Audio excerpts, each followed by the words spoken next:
बैठ जाइए। हाँ। सुनिए। नमस्कार। हेलो। ये डॉक्टर राम है ना? जी हाँ। जी हाँ, जननी का ट्रीटमेंट इन्होंने ही किया था ना, हाँ। इसीलिए वो कैसी है ये देखने आए हैं। हाँ हाँ जैसे इसीलिए आया हूँ। जी हाँ।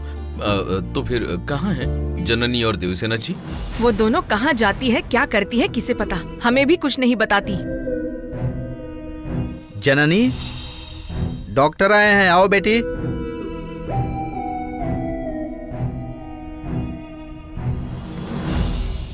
हाय। अंकल, क्या हुआ बेटी? उस वक्त जब मुझे डॉक्टर मिले थे तभी उनसे कह दिया था कि घाव के बारे में ना पूछें। मैं इसके बारे में कुछ नहीं बता सकती। फिर भी कुछ जानना है तो दीदी से बात कर लेना, ऐसा कहा था।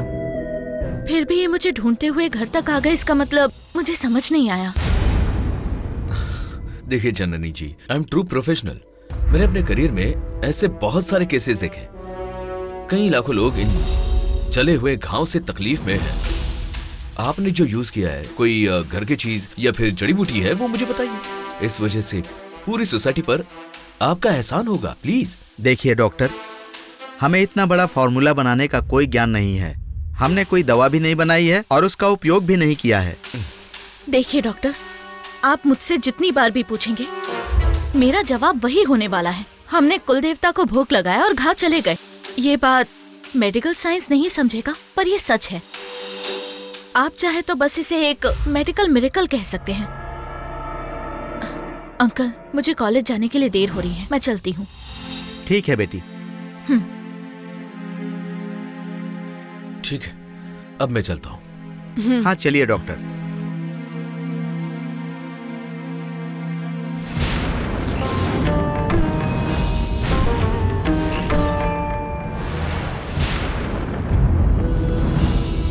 वो मायावी क्या खेल खेल रही है, क्या पता।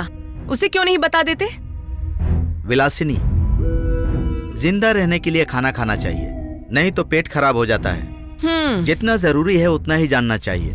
ज्यादा जानने जाओगी तो दिमाग खराब हो जाएगा और लोग पागल कहने लगेंगे, समझ गई ना? हाँ जी, मेरा दिमाग खराब है और मैं पागल हूँ, लेकिन वो दोनों बहुत होशियार है। उनकी होशियारी का मेडल लेकर आप अपनी तिजोरी में रख दीजिए। कभी कभी मेरी बात तुम्हारी समझ में आ जाती है।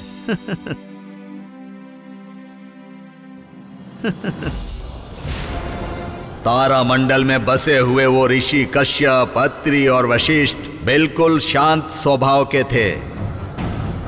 विश्वामित्र की साधना की पीठ से ऊपर जाओगे तो गौतम जमदग्नि के गुस्से से कैसे दूर रहे, ये सीखना आवश्यक है। अंत में भारद्वाज के आशीर्वाद के बिना आगे बढ़ना संभव नहीं है।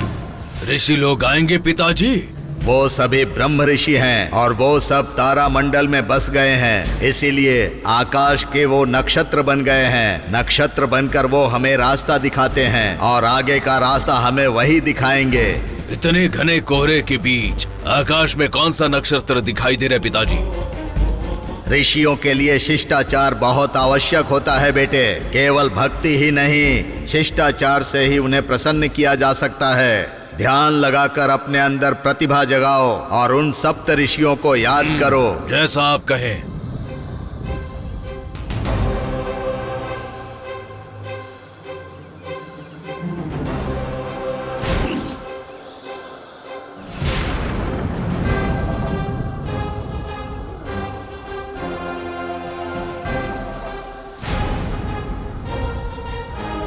बहुत गहराई से ध्यान लगाना बेटा।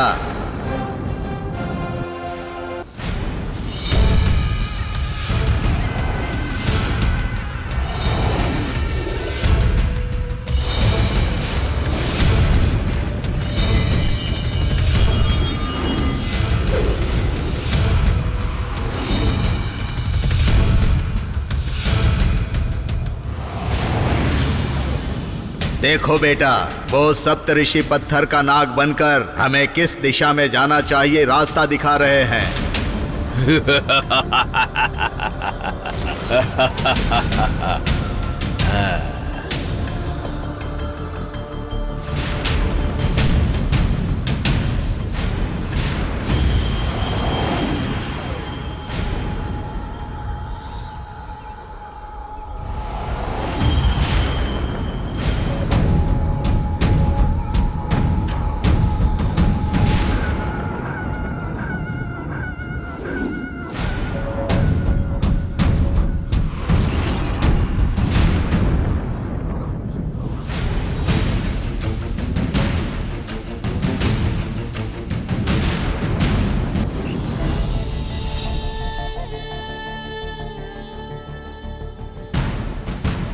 प्रणव, हाँ, क्या बात है प्रणव?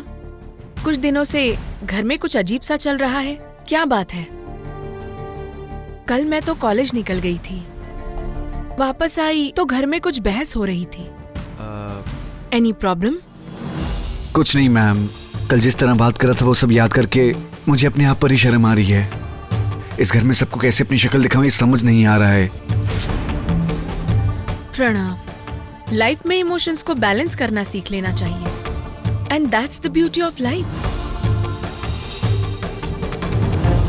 प्रणव, ओह गॉड, क्या बात है जननी? क्या हो रहा है?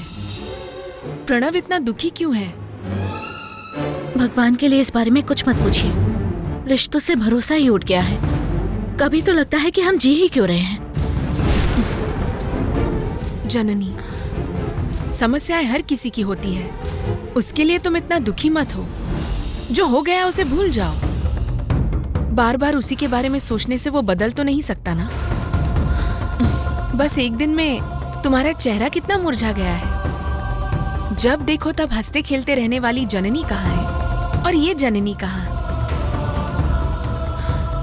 तुमने अपना चेहरा आईने में देखा है कैसा हो गया है? आओ देखो कैसा हो गया।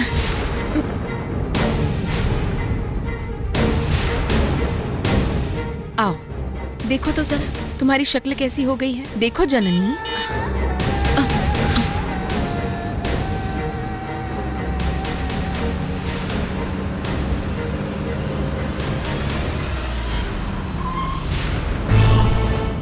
गुरुजी। जननी, लगता है तुम्हारे घर पर कोई आया है। मैं गेस्ट हाउस में जा रही हूँ, मैं बाद में मिलती हूँ। ठीक है मैडम।